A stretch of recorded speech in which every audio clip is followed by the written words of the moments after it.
What's up everybody, Scratch coming up with another Summoner's Glory video. I know it's been a while since we made a video on the game guys, but we're back at it. So we started playing the game like 3 months ago. A lot of you guys that started playing together with me, how you guys know it, this is our community game. We're playing it together every day. But a lot of you guys that started playing kind of got a bit disappointed maybe because the game had a bit of a rough start, to say like this. Kind of everything got fixed, like all the bugs we used to have with BlueStacks, crashing the game and things like that, they all got fixed guys. So feel free to come back, check out the game, see what you think about it now. So honestly, they added more missions, they added quite a lot of extra stuff to do. They added new champions to the shop to buy with crystals. You guys remember how that works. But because we're back at it guys, we cannot come back at it without having a giveaway. So make sure you guys drop a comment, tell me what you like about this game, what's your favorite phantom, to enter the chance to win a code for the giveaway. Of course, I will have to add you in Discord or something like that, so keep an eye in case if you want. We'll be picking up the winners on a Sunday, guys, so stay tuned for that. You just gotta drop a comment for it. If you haven't played the game yet by any chance, this is kind of a gacha game with a bit of an MMO sort of element integrated to it. Think a bit like Final Fantasy mixed a bit with Raid, mixed with another sort of game, and they created a pretty nice gacha sort of game, collecting gear, collecting phantoms, aka champions. You have summoning shards, aka books in this game as well. You have the same pretty much sort of gear on champions builds, very similar with Raid in that sort of aspect. So if you are interested to try out the game guys, the server we are playing on is the European server, so the server number 2, how you guys can see right here. And when you start the game and you get to this screen where you create a character, you have the chance of entering a promo code Scratch, to earn some free stuff, free loot basically. You're getting a S tier champion, you're getting some XP booster, some books to summon more legendary champions. So feel free to enter code Scratch. Once you're in the game guys, you can send friend requests. We can actually add each other as friends. Send us a friend request. My in-game name is the same, Scratch. Then once you reach level 20, apply to clan Tao, T-A-O, as simple as that, and join in the fun guys. I can guarantee you're gonna love it. The game is a lot of fun. I know it's not at the same sort of level with Raid when you're talking about graphics, but everything else about it, co-op, if you're struggling with dungeons, we can help each other, the summoning system, so many other things are good in it. But if you want to know more about the game, I will be dropping in the link, or just here on the screen somewhere hiding around, a link to take you to the first video I made on the game, where I'm actually going in depth and talk about a lot of stuff regarding the game. But this video guys is gonna be a guide on the best phantoms, aka champions, to invest in, right? The best of the best, to know what phantoms to kind of focus first to evolve. You know, it's pretty costly to evolve a phantoms champion, so you just want to make sure you do the right decision. So think about it like a mini sort of tier list on the strongest phantoms in the game. So we're gonna start by ranking them in tier 1, tier 2 and tier 3, right? We're literally going to talk about only the strongest ones, the ones that I would suggest you to invest in. Now, today they started to have a new in-game event with the patch that dropped today, guys. So what you're actually able to do is to go at the shop right here, and if you're going at phantoms, at crystals, we are actually able to get Goddess Zoe. Like, man, I've been wanting this phantom for so long. It's so difficult to manage to pull her from shards. So I'm one crystal away. I still have a few more books to open, so honestly I cannot wait to open them and get the phantom ASAP. Now I said today because I'm recording the video a day earlier. The video is gonna be on for you tomorrow basically, which is actually today, so it's a bit more confusing here what I'm saying. But Zoe, she's available in the shop guys. Party time, honestly, party time. You gotta get your hands on Zoe. So first, let's talk about the champions, right? We're gonna start with tier 1 champions, the strongest champions of the strongest. So in tier 1, of course, we literally just talked about it. We do have Goddess Zoe, guys. So she's a very powerful champion. We saw before how she looks like. But we're gonna check the skill. She's from the Fire Affinity. Phoenix Strike summons a Phoenix to attack one enemy and deals 200% damage plus extra magic damage equal to 10% of the user's HP. So the more HP she has, the more damage we're dropping in there. 3 books in there, so they do require a few books here and there. Then Initial Fire Judgment deals 250% damage to all enemies with a 100% chance of setting them on fire. So basically we're getting an AoE HP burn. Sounds pretty badass. Enhancement Source. At the beginning of the battle, the attack of all teammates is increased by 10%. So basically getting increased attack instant is pretty strong as well. And then we have Creation Power. This is a pretty badass skill, honestly. I think it's pretty good to actually help and sustain your team overall, especially for PvE, rather than more focused on PvP. So PvE, she really is a goddess. At the end of each teammate's turn, restores 10% of lost HP. So being able to self-heal on and on and on, I think is a very, very powerful skin. But there she is, guys, Goddess Zoe, tier 1 champion. Get her if you have the chance from the store now, because she's only in for 1 week, right? So if you have the chance to do it, definitely put your hands on. Then, talking about my favorite Phantom, right? She is a beast and is no one else than Anchoris, guys. So you can get Anchoris from the big spender bonuses right here. So I'm not sure how many of you guys are familiar with it. At every $100 you can actually get Anchoris from there. So if you spend some money, you do decide to spend some money, keep in mind you can pick your champion from there, which is Anchoris. She is, I'm a bit in debate with her and Secret Dancer, the best damage dealer in the game, but I still prefer her overall. She does throw out much bigger numbers. So Anchoris, she's from the Light Affinity, to say like this. Let's check her skills quick. I will show you the build as well quickly. So that's the build I have on her. You can see the stats right here, or you can see them just here on the screen. I just wanted to show you the runes, guys.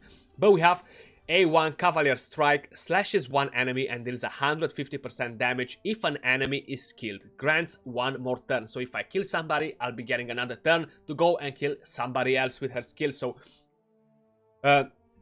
P attack, guys, let me just quickly say it in case if somebody gets confused, because I'm not going to read or physical or magical or stuff like that, because I'm just not so used to it to read it. But P attack means physical damage, M attack means magical damage, physical defense, magical defense. So pretty much skills ignore that defense, boosts that defense against that skill. So that's kind of how it works, just for whoever is not familiar 100%. A lot of games have this incorporated. So A2, her AI is kind of going to use this first, and then you're going to understand in a second why.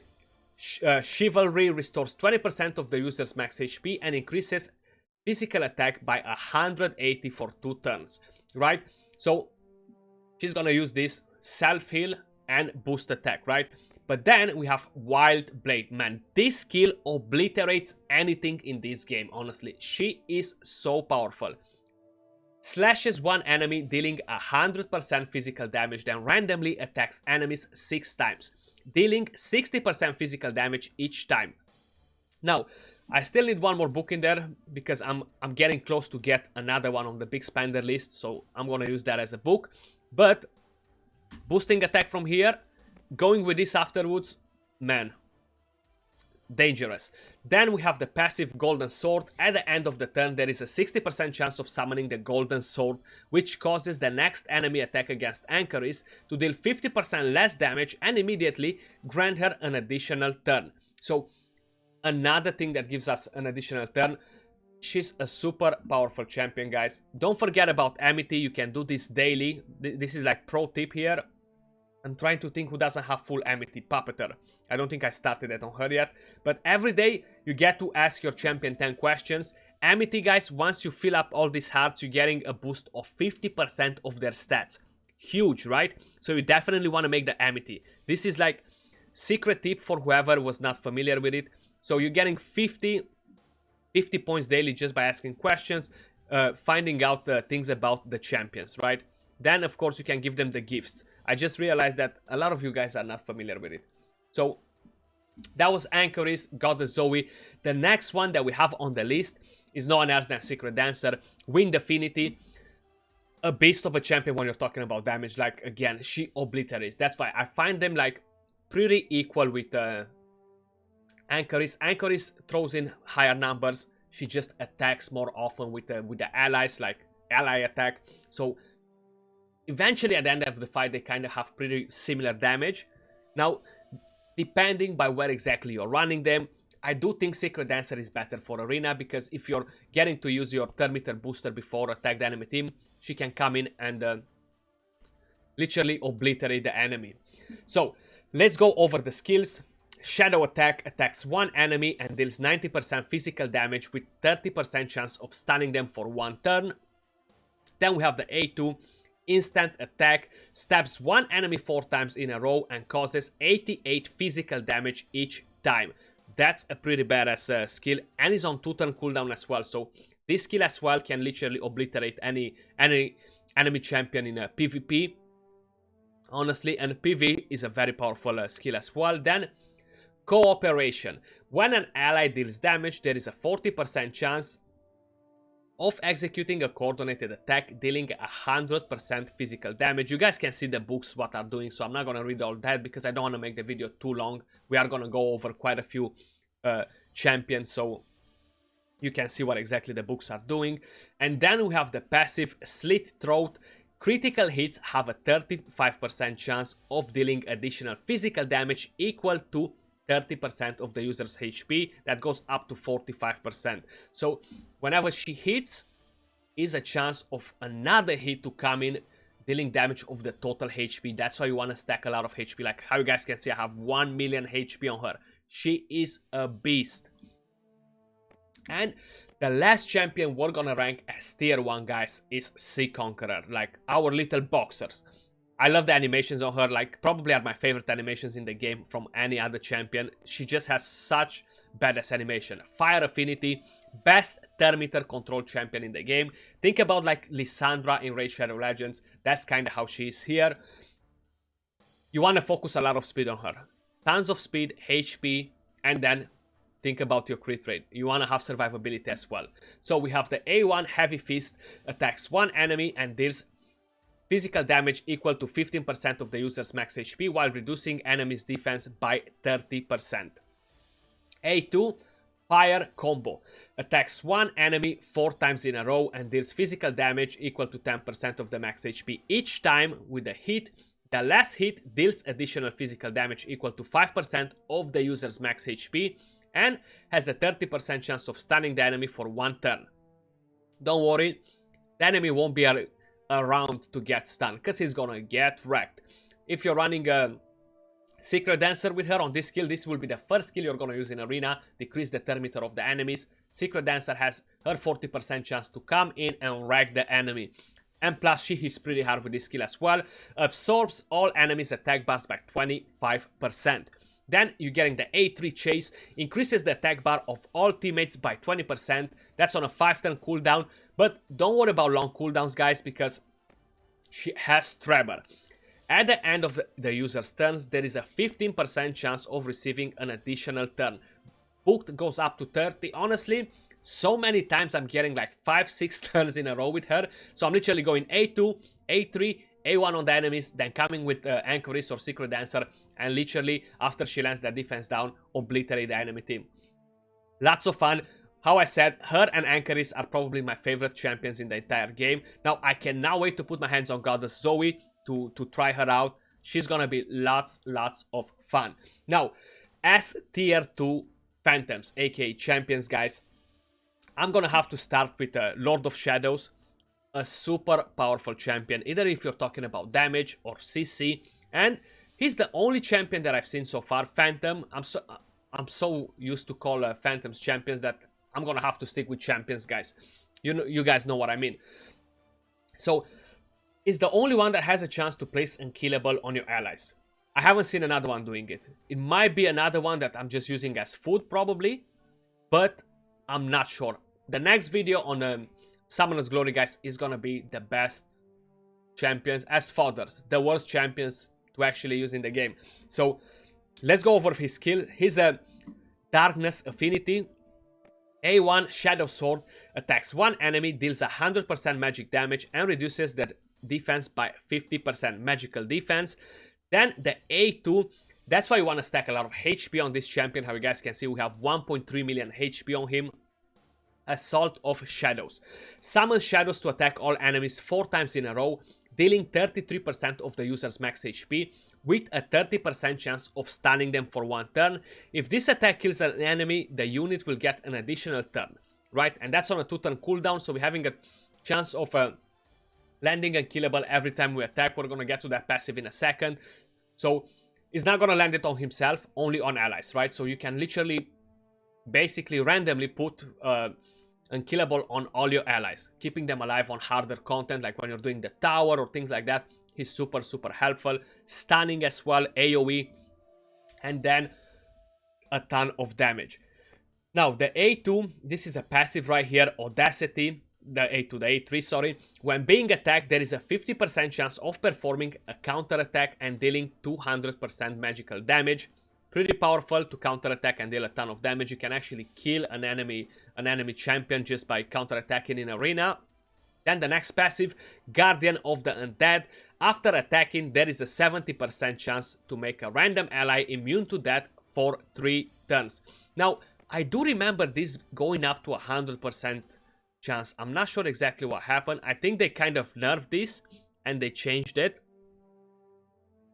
When did this happen, honestly?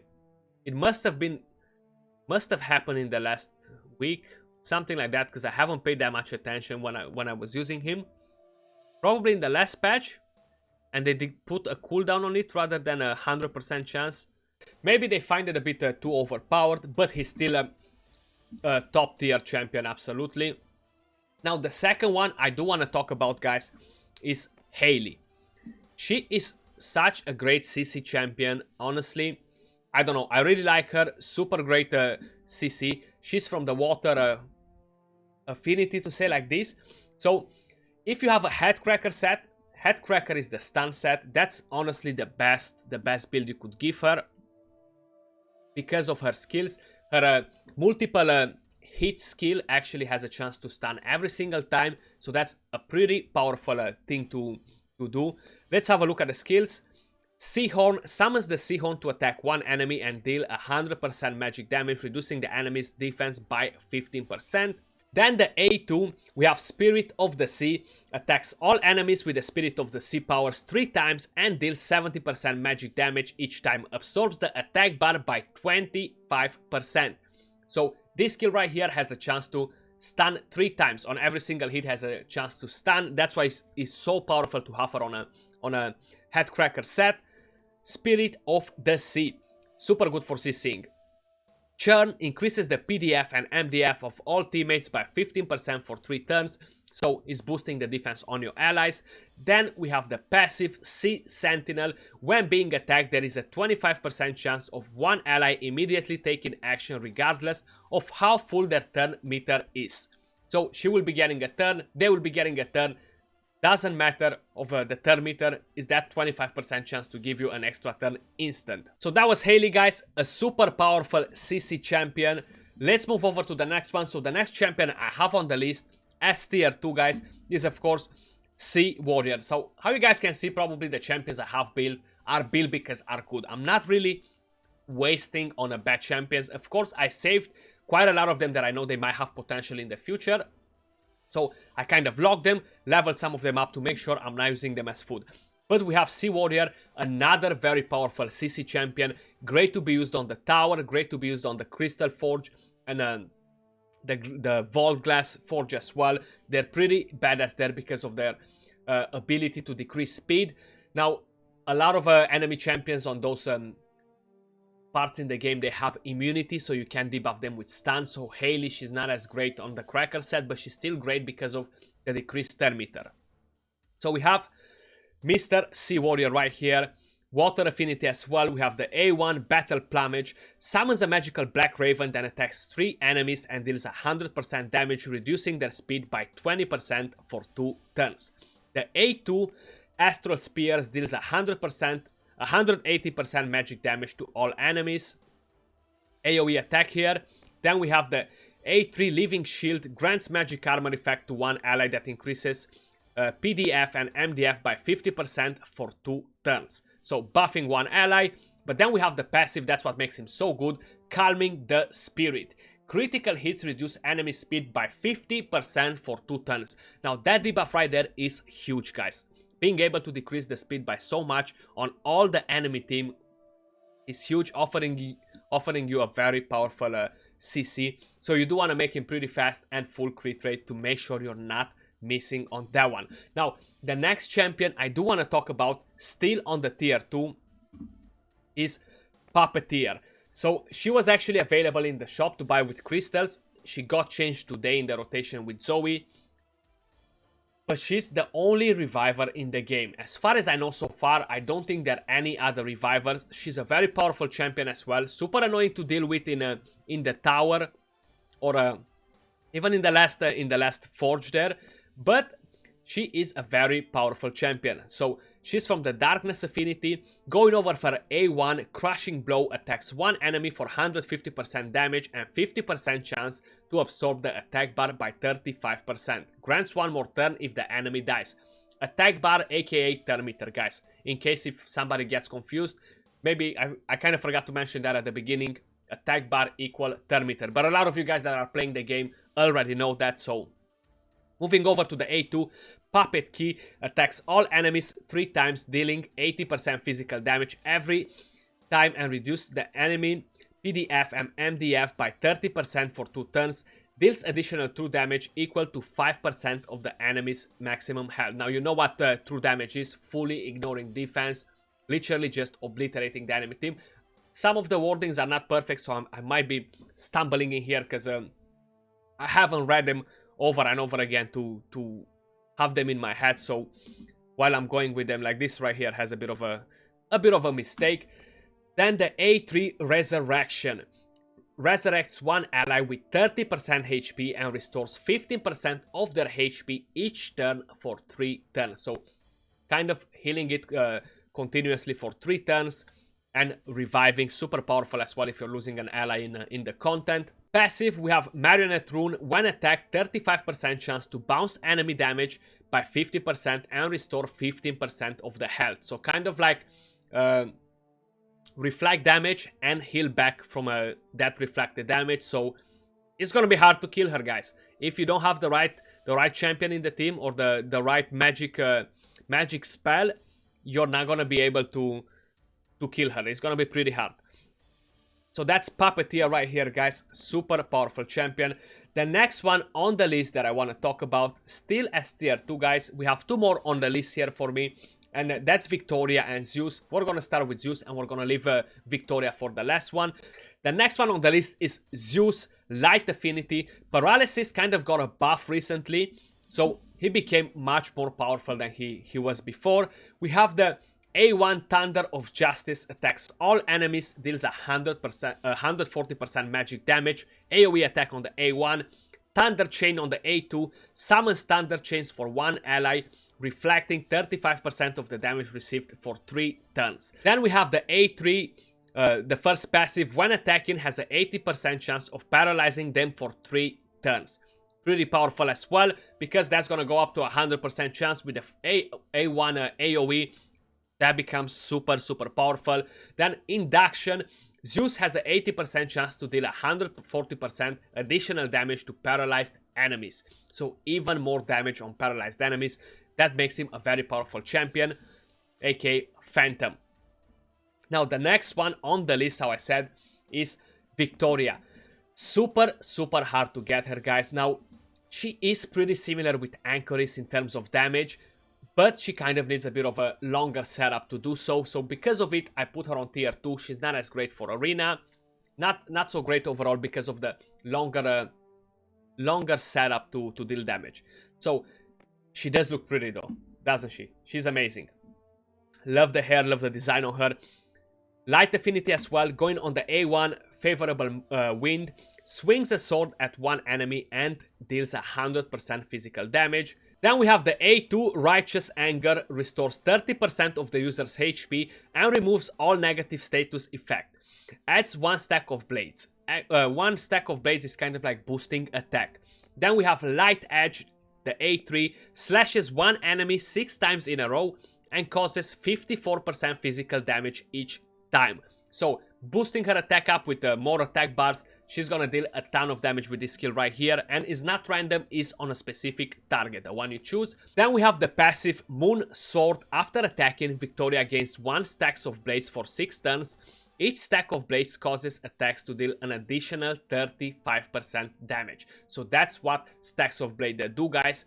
That's why she needs a bit of a more setup to be able to wreck the enemy team. So here is where we're ending it with the tier 2 champions, Phantoms. We're gonna move over to tier 3, guys, and we're gonna talk about the last we have on the list, and the last ones I kind of suggest you to invest in. Now, we're gonna start over with Jester. He is pretty powerful, very good turn meter control as well, attack up.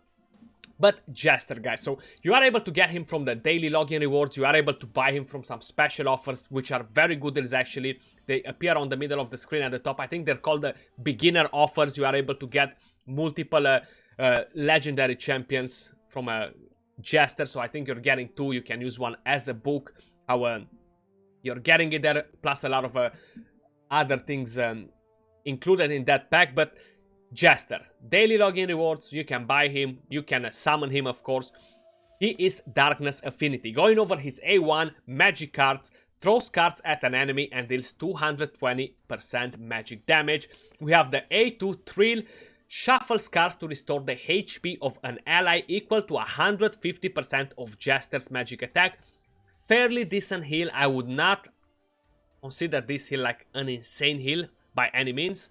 Then we have the first passive, Shuffle. Now this is a wall of text here, guys. At the beginning of the turn, draws 1 random playing card with a chance to add additional effects based on the suit. Hearts when attacking and healing, clears a negative status effect. Spades when attacking, inflicts stun for 1 turn.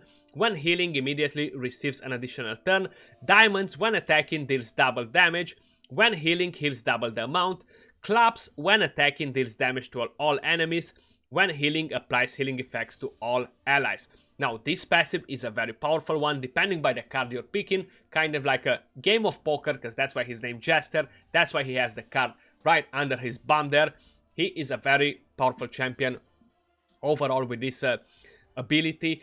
Then, red and black passive. If a red card is drawn, the attack bar of all allies is increased by 20%. If a black card is drawn, the attack of all allies is increased by 30% for 1 turn. So, pretty good on boosting that turn meter as well. He looks pretty good as well.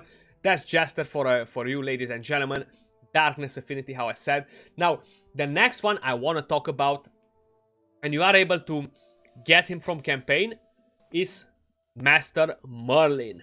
He looks badass. I really like the design. Light Affinity. Now, it's no need to say it, light, darkness, they kind of have the strongest phantoms in the game, guys. It's pretty normal for the stronger affinities to rule with the strongest champions, right? So we have Merlin right here, ladies and gentlemen.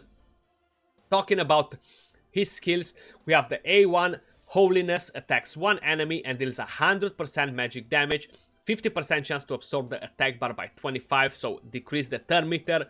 Then Magic Barrier on the A2 creates a magic shield to protect a teammate, increasing their PDF and MDF by 200% for 3 turns, so increasing the defense. A3 Light Missile, whatever you say it. Man, this is such a fun skill to see. It's like watching some game of Star Wars and watching a spaceship just shooting lasers in the space. Attacks random enemies 12 times. Dealing 100% magic damage each time and absorbs the attack bar by 10%.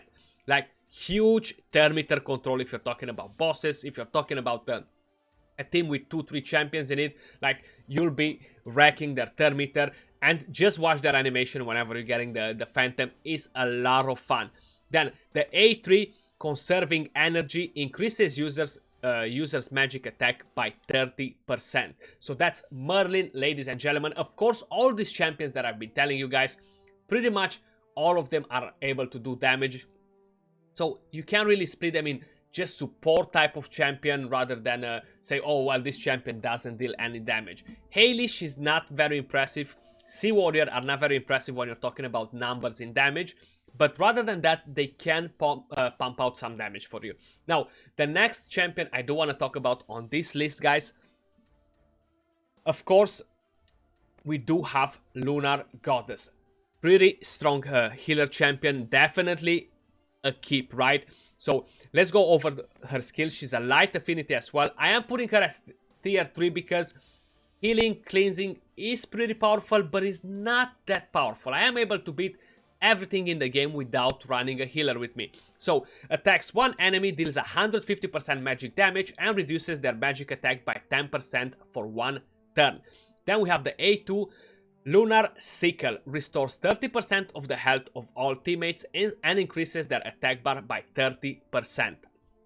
So restoring the health, increasing the attack bar, pretty badass. Then Hardness increases the magic defense of all teammates by 50% for 3 turns. And finally the passive, when self-healing, when healing, imbues an ally with a self-healing effect, restoring 6% of their max HP each turn for 3 turns. So kind of like a continuous heal on the ally. She looks badass as well, Lunar. She's a powerful healer, boosting the attack bar as well. But how I said, she's just not the top tier in the game. Like, if you have one, do not feed her, honestly. So I'm going to show you what champions not to feed, even though we're not going to walk over to their skills, because some of them, they just don't have a place in the game just yet. But we're going to go over them in a second. The next one I want to talk about is Mystic as well. He is a pretty powerful champion. Definitely do not feed him. He has pretty unique ability as well, like crit rate for all the teammates in the battle. But then he is kind of the right champion to kill Puppeteer. So he has on the A1 Darkness Affinity as well. Shadow Thunder Sphere attacks one enemy, deals 100% magic damage and decreases healing effectiveness by 50% for 1 turn. Now, he's good against a lot of other champions that place reflect damage and continuous heal, and a heal from the damage they're gonna do on those specific enemies. So he's good in the tower. You're gonna find him good in the forge as well. Flash of Shadows summons the Shadow Flash and attacks all enemies 4 times, dealing 50% magical damage each time with a 40% chance of paralyzing them for 2 turns. Then the A3, Darkness Absorption. When attacking, 20% of the outgoing damage is converted into HP for the user. And the Rage right here, guys. So he's a powerful champion. Then moving over to the next one that we want to talk about is Dracula I. I'm just going to try to see what he is because I'm not using him at the moment.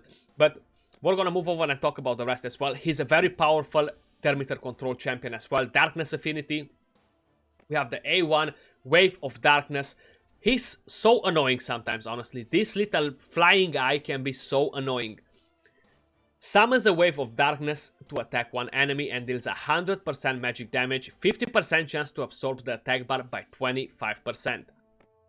Shadow Laser summons the Aurora of Shadows to attack 3 enemies 4 times, dealing 65% magic damage each time and absorbing their attacks bar by 30%. Then we have the MDF Piercing. The passive when attacking ignores 20% of the enemy defense. Then we have Insight passive. After enemies and allies turns, there is a 10% chance to activate the Vampire Eye immediately, granting the users a turn. So Dracula's Eye, super annoying. Then we have Bloody Overlord. Again, he is a pretty powerful champion. He hits pretty hard as well.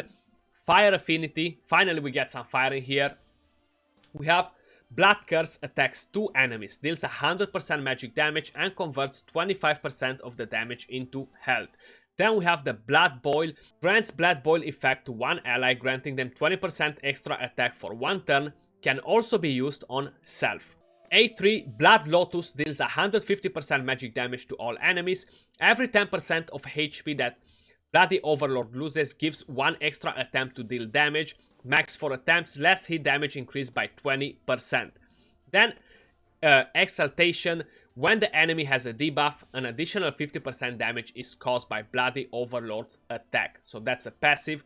That's Bloody Overlord right here, guys. Pretty powerful champion. Now, all these champions that you see here, guys, evolve to 1. They have a level. Dracula.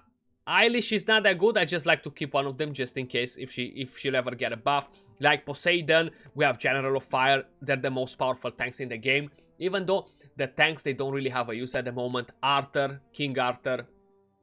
Ambassador of Light, pretty decent. Dracula. Darkness Worshipper. I have an Alice again. She's not great, but I like to keep one in case if she's gonna get a buff. Then what else I haven't showed you here? I do have a Tyra. I'm a bit disappointed with her, but I still wouldn't feed her. But kind of these are the champions I would keep, guys. I would suggest you to keep as well. Invest in them if you have them. 100%, no regrets there. And we're gonna make another video on champions that you might wanna feed. Don't invest in. So that's gonna be the next video coming in the next week or a couple of weeks. But let me know your thoughts on the Phantoms, guys. What's your favorite Phantom? Drop that comment to enter the giveaway. Do let me know if you do enjoy the game and if you like to see more content on it. Appreciate you all guys watching. If you did enjoy the video, don't forget to thumbs up, subscribe for more content, and turn on notifications to see when we upload next. And I'll see you all soon on another video. Till then, peace out.